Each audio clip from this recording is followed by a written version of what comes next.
senantiasa kita haturkan kehadirat Allah Subhanahu wa taala atas limpahan rahmat, taufik serta hidayahnya pada kita sehingga kita bisa berkumpul di Zoom pada hari ini untuk membahas gizi bagi pencernaan. Sebelumnya, kami dari kelompok 18A ingin memperkenalkan diri. Perkenalkan, saya Syarifah Liza sebagai moderator, Safira Julia Putri sebagai pemateri 1, Rizky Perlindungan Ritonga sebagai pemateri kedua, Lainita Putri Zahra Lubis sebagai pemateri 3, dan Bunail Isna Al-Farisi sebagai pemateri keempat. Selanjutnya, saya akan membacakan susunan acara pada hari ini. Yang pertama, pembukaan oleh saya sendiri. Yang kedua, penjelasan materi oleh pemateri. Yang ketiga, sesi tanya-jawab. Dan keempat, penutup. Langsung saja untuk mempersingkat waktu, silakan pemateri 1 untuk menjelaskan materinya yang berjudul pengertian dan fungsi gizi. Kepada Safira Julia Putri, waktu dan tempat dipersilahkan.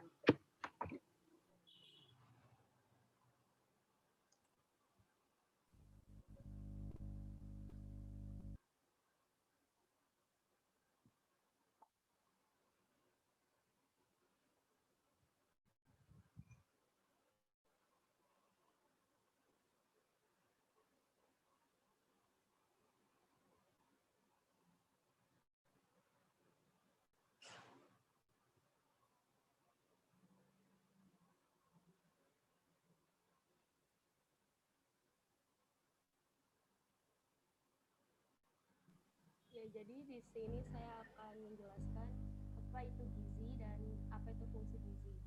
Jadi di sini saya tulis dapat diartikan. Maaf, Safira, suaranya nggak kedengar. Jadi saya di sini akan menjelaskan apa itu gizi dan fungsi gizi. Jadi gizi itu dapat diartikan sebagai proses organisme menggunakan makanan yang dikonsumsi melalui proses pencernaan, penyerapan, transportasi, penyimpanan metabolisme, dan pengelolaan zat gizi untuk mempertahankan kehidupan, pertumbuhan, dan fungsi normal dari organ-organ serta menghasilkan sumber utama bagi tubuh. Selanjutnya di sini ada fungsi gizi. Nah, yang pertama itu fungsi gizi satu, dia sebagai penyediaan energi bagi tubuh. Jadi zat-zat makanan yang telah melalui proses pencernaan dalam tubuh ini, dia akan menghasilkan energi yang dibutuhkan dalam tubuh untuk aktivitas. Jadi tanpa adanya energi ini kita tidak dapat melakukan aktivitas seperti halnya aktivitas-aktivitas lainnya. Lalu yang kedua di sini ada pertumbuhan dan pembangunan tubuh. Jadi dia ini dimulai sejak lahir dan berlangsung selama kita kehidupan kita. Jadi bahan-bahan untuk pertumbuhan dan pembangunan tubuh ini dia berasal dari makanan yang kita konsumsi. Boleh di next.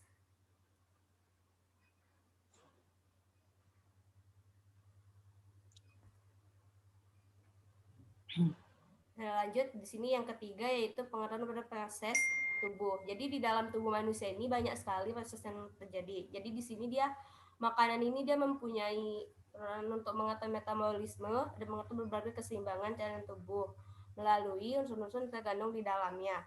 Nah, jadi yang selanjutnya ada yang keempat ada pertahanan tubuh terhadap penyakit atau bisa disebut juga dengan antibodi. Jadi vitamin sebagai salah satu unsur yang terkandung dalam makanan ini dia mempunyai fungsi dalam mempertahankan kekebalan tubuh. Karena kekurangan terhadap salah satu vitamin, dia dapat menimbulkan penyakit.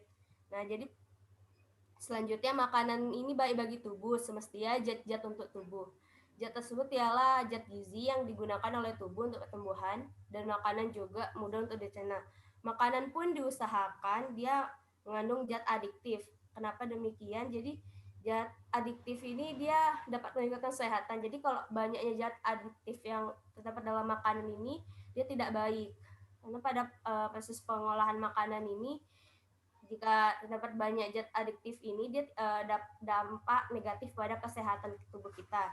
Jadi sebaiknya kita ini dalam memilih makanan juga kita mesti memastikan apa zat-zat apa saja yang ada di dalam kita dan bagaimana zat-zat apa saja yang ada di dalam makanan kita dan bagaimana kita dapat mengaturnya itu semua. Itu saja yang bisa saya sampaikan. Yang lebih mohon maaf. Wassalamualaikum warahmatullahi wabarakatuh. Waalaikumsalam warahmatullahi wabarakatuh. Terima kasih kepada Safira yang telah menyampaikan materinya.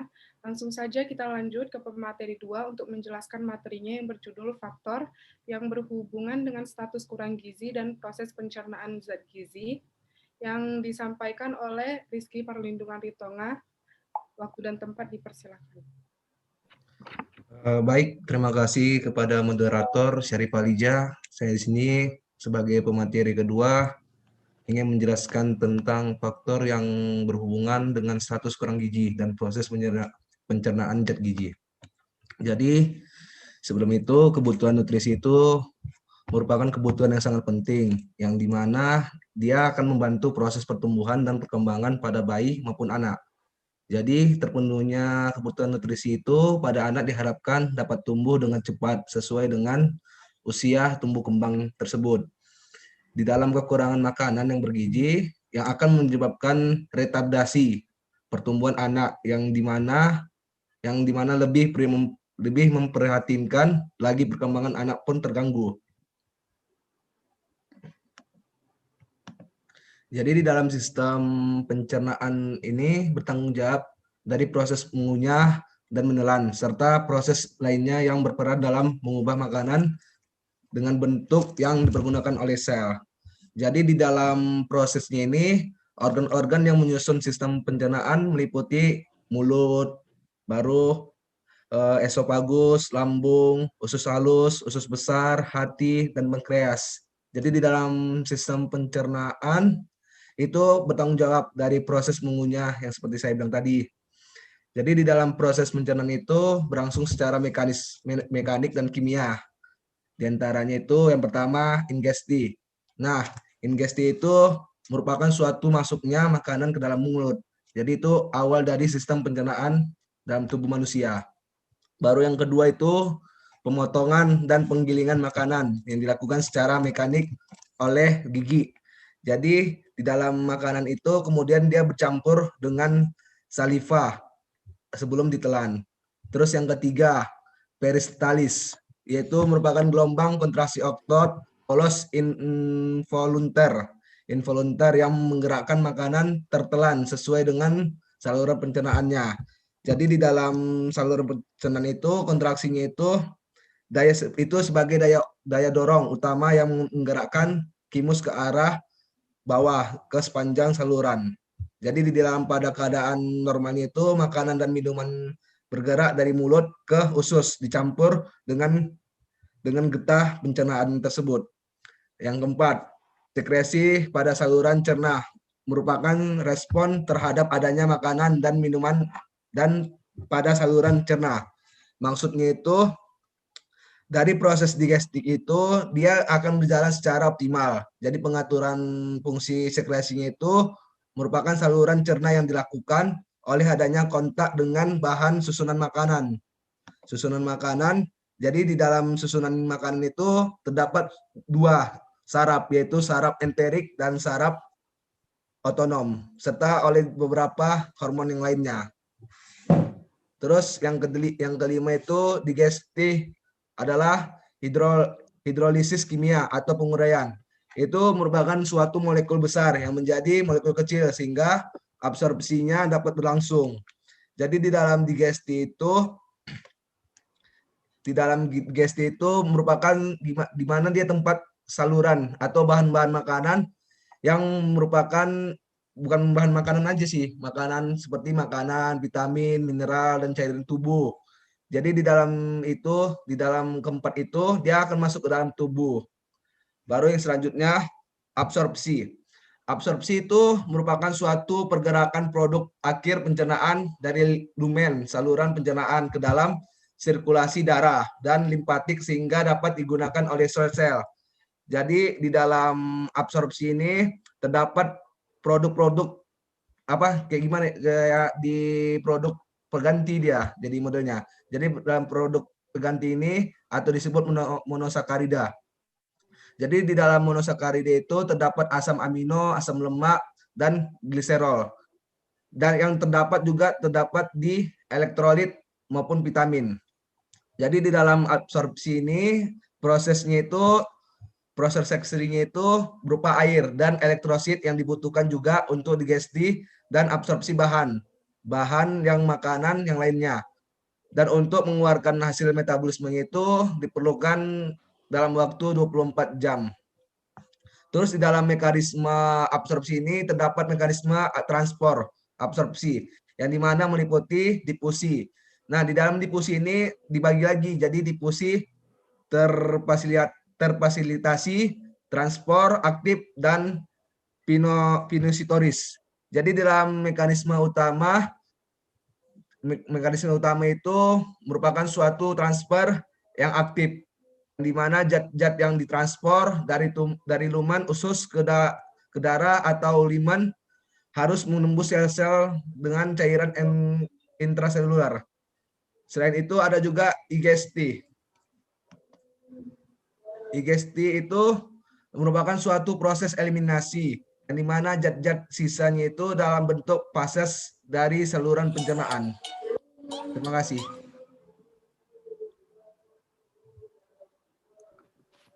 Terima kasih kepada Rizky yang telah menyampaikan materinya. Selanjutnya dipersilakan kepada pemateri ketiga untuk menjelaskan materinya yang berjudul Gizi Seimbang di Bulan Ramadan.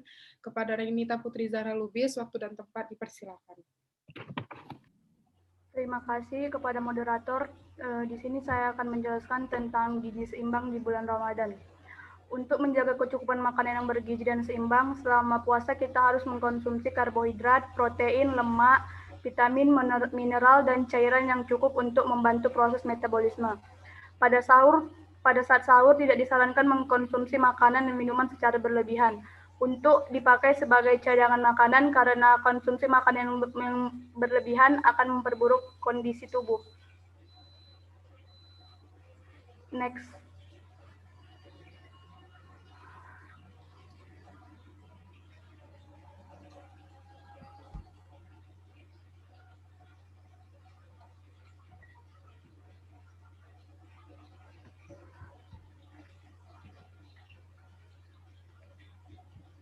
Sebaiknya sahur dilakukan menjelang imsak dengan mengkonsumsi sumber karbohidrat kompleks seperti nasi, jagung, dan umbi. Sumber protein dipilih yang memiliki nilai biologis tinggi seperti telur, ayam, dan protein nabati seperti tempe dan kacang-kacangan.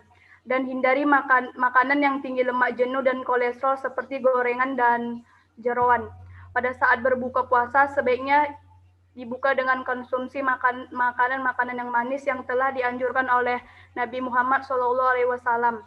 Dengan mengkonsumsi makanan yang manis secukupnya untuk memenuhi kebutuhan glukosa dan menormalkan gula darah yang menurun selama berpuasa. Konsumsilah makanan-makanan yang mudah diserap oleh tubuh seperti kolak atau kurma. Mungkin hanya ini yang dapat saya sampaikan, lebih dan kurangnya saya mohon maaf. Selanjutnya saya kembalikan kepada moderator. Terima kasih kepada Renita yang telah menyampaikan materinya. Selanjutnya dipersilakan ke pemateri 4 untuk menjelaskan materinya yang berjudul Pola Makan Sehat menurut Al-Quran dan Hadis. Kepada Bu Nail Isna Al-Farisi, waktu dan tempat dipersilakan. Terima kasih kepada moderator. Di sini saya akan menjelaskan tentang pola makanan sehat menurut Al-Quran dan Hadis. Nah, di ayat-ayat Al-Quran dan hadis Nabi banyak sekali berbicara menjelaskan tentang makanan yang dapat memelihara kesehatan manusia serta perkembangannya. Hingga akhirnya kesehatan jasmani, psikologi, dan rohani juga sosial benar-benar terwujud di dalam tubuh. Next. Dan Allah juga berfirman di Al-Quran, yaitu di surah Al-An'am ayat 99 sebelumnya. Slide sebelumnya.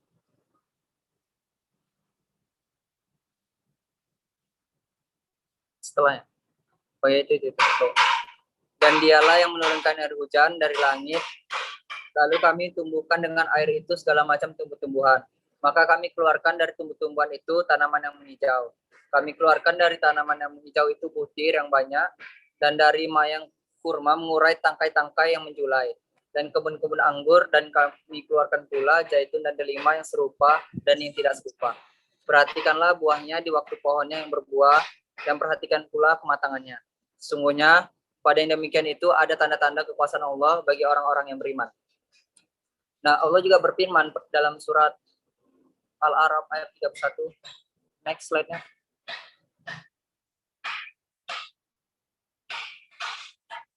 Next.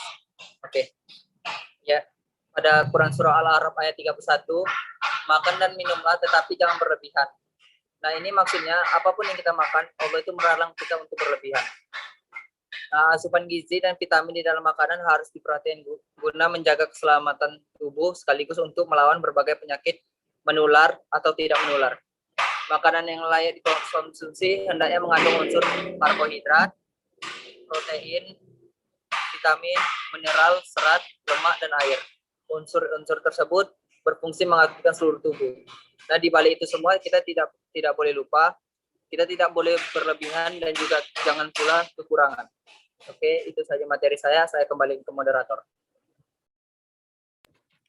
Terima kasih kepada Bu Nail yang telah menyampaikan materinya. Lalu kita masuk ke susunan acara ketiga, yaitu sesi tanya-jawab. Bagi ada yang kurang mengerti atau masih bingung, mungkin saya persilakan untuk 3 orang pertama langsung bertanya saja ya, atau bisa juga dari kolom chat.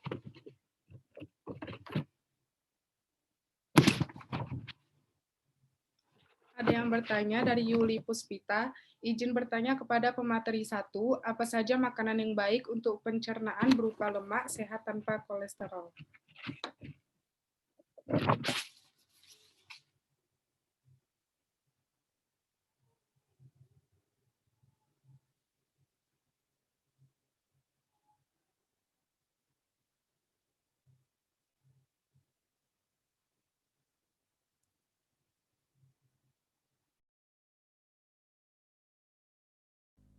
Baiklah, jadi di sini saya akan menjawab pertanyaan. Jadi apa saja makanan yang baik untuk pencernaan berupa lemak sehat tanpa kolesterol. Jadi jawabannya di sini makanan itu kayak kacang-kacangan, bisa jadi buncis, kacang hitam, kacang putih, kacang-kacangan kayak kacang almond, kacang mede, maupun kedelai. Jadi itu saja yang bisa saya jawab. Lebihnya mohon maaf.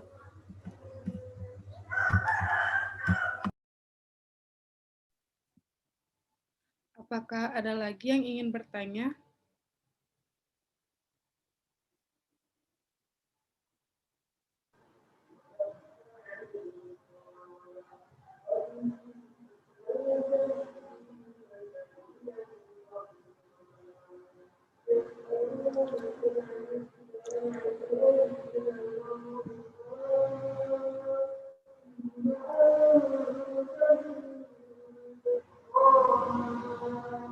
Ada lagi yang ingin bertanya?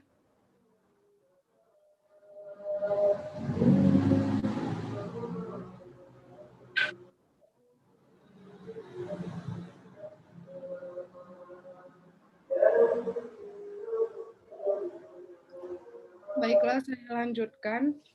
Berikutnya saya akan membacakan kesimpulan dari materi yang sudah disampaikan. Gizi adalah proses... Ada yang bertanya ini. Ada bertanya itu. Oh, ya, maaf. Dari Laden, izin bertanya, tadi dikatakan bahwa makanan gizi berdasarkan sunnah Nabi, jadi saya ingin bertanya, apakah betul dengan hanya makan kurma gizi kita terpenuhi?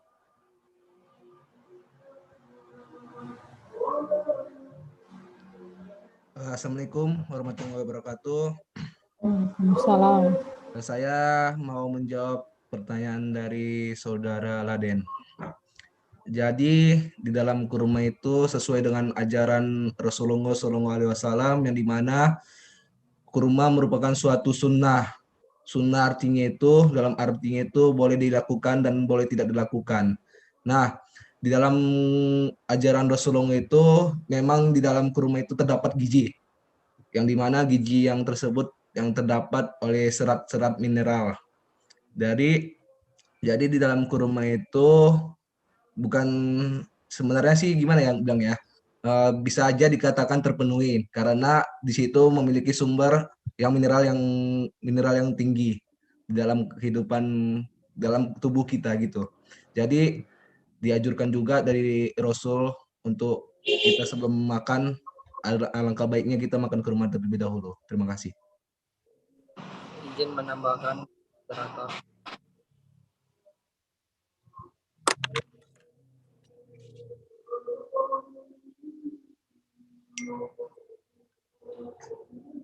Ya, dipersilakan.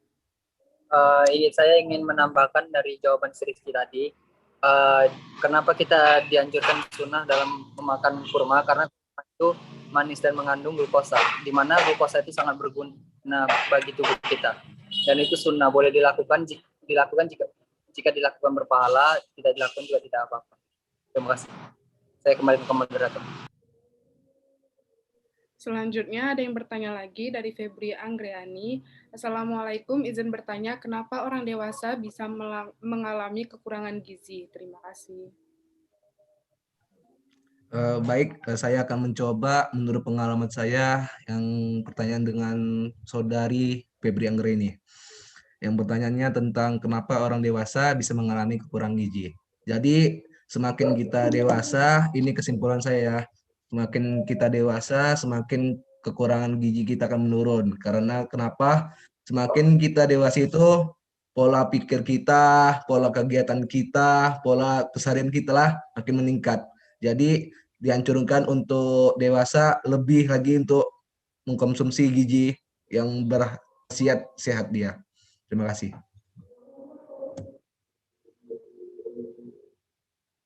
Selanjutnya ada yang bertanya lagi dari Khairunisa Barus. Assalamualaikum, izin bertanya kepada kakak dan abang, gimana cara diet pas saat puasa?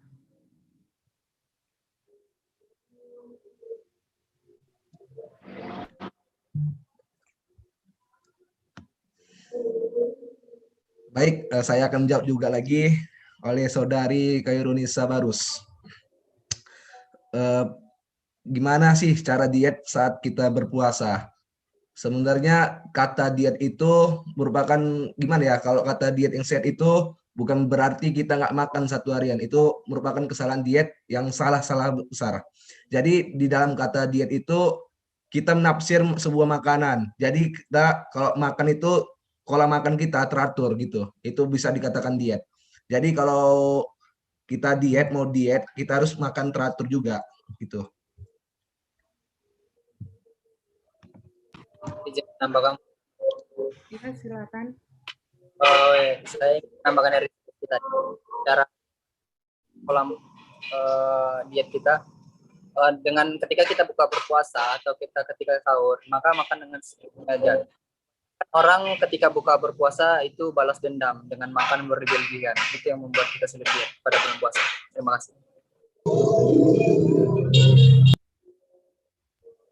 Baiklah, lalu ada pertanyaan berikutnya dari Cynthia Alia. Assalamualaikum, izin bertanya, ketika kita sahur apakah boleh memakan makanan junk food seperti mie instan?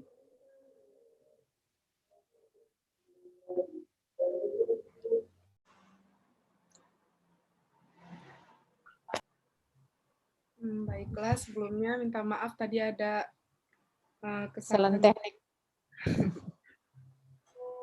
Saya akan membacakan kesimpulannya. Gizi adalah proses organisme menggunakan makanan yang dikonsumsi secara normal melalui proses pencernaan, penyerapan, transportasi, penyimpanan, metabolisme, dan pengeluaran zat gizi untuk mempertahankan kehidupan. Gizi juga memiliki fungsi antara lain sebagai penyedia energi bagi tubuh, pertumbuhan dan pembangunan tubuh, dan antibodi. Lalu unsur gizi dapat dipilah menjadi karbohidrat, vitamin, mineral, protein, lemak, dan cairan atau air. Ada banyak ayat Al-Quran yang membicarakan tentang gizi atau makanan, contohnya antara lain pada Quran Surah Al-An'am dan Quran Surah Al-A'raf. Sekian dari kami, mohon maaf jika ada kesalahan. Mudah-mudahan apa yang kami sampaikan hari ini dapat bermanfaat di kemudian hari. Dan mudah-mudahan puasanya semuanya lancar. Amin. Terima kasih. Wassalamualaikum warahmatullahi wabarakatuh. Waalaikumsalam warahmatullahi wabarakatuh. Terima kasih kepada saya ya dulu ya Rizky. Terima kasih ya kepada kelompok 18 A yang sudah menampilkan dengan baik ya untuk presentasinya tentang gizi ya. Gizi pada saat ini ya Ramadan dan berpuasa ya dan masalah-masalah yang lain. Nah, terima kasih juga audiens yang sudah memberikan pertanyaan dan masukan kepada kelompok ini. Dan mudah-mudahan acara ini bisa bermanfaat untuk kita semuanya dan bisa menambahkan ilmu dan pahala untuk kita semua di saat ini, saat bulan Ramadan ini ya. Makasih moderator, terima kasih pemateri, dan terima kasih audiens. Assalamualaikum warahmatullahi wabarakatuh. Waalaikumsalam warahmatullahi wabarakatuh. Sebelumnya Dok, izin Dok untuk dokumentasi penyelenggaraan PKBK kali ini. Untuk Siapa audiens aja yang nih mungkin audiensnya boleh dinyalakan videonya supaya bisa kita foto bareng. untuk audiens bisa hidupkan kameranya. Terima kasih.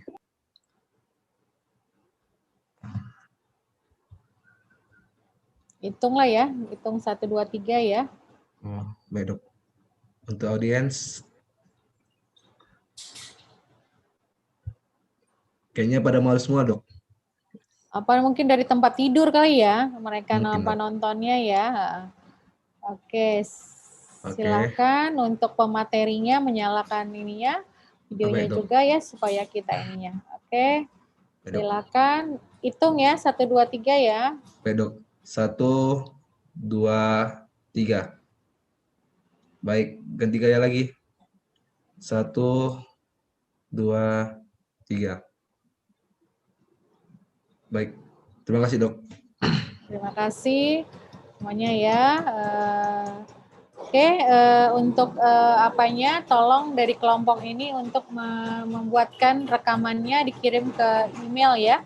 Email saya karena ini akan menjadi dokumentasi kalian untuk diserahkan ke IKM. Ya, terus juga mohon izin kalian untuk membuat portofolio masing-masing orang ya untuk ininya ya, supaya bisa kita buatkan feedback pertemuannya besok insya Allah habis asar ya. Oke, terima kasih semuanya. Assalamualaikum warahmatullahi wabarakatuh. Waalaikumsalam warahmatullahi wabarakatuh. Terima kasih banyak Dok. Yuk, sama-sama kita live ya.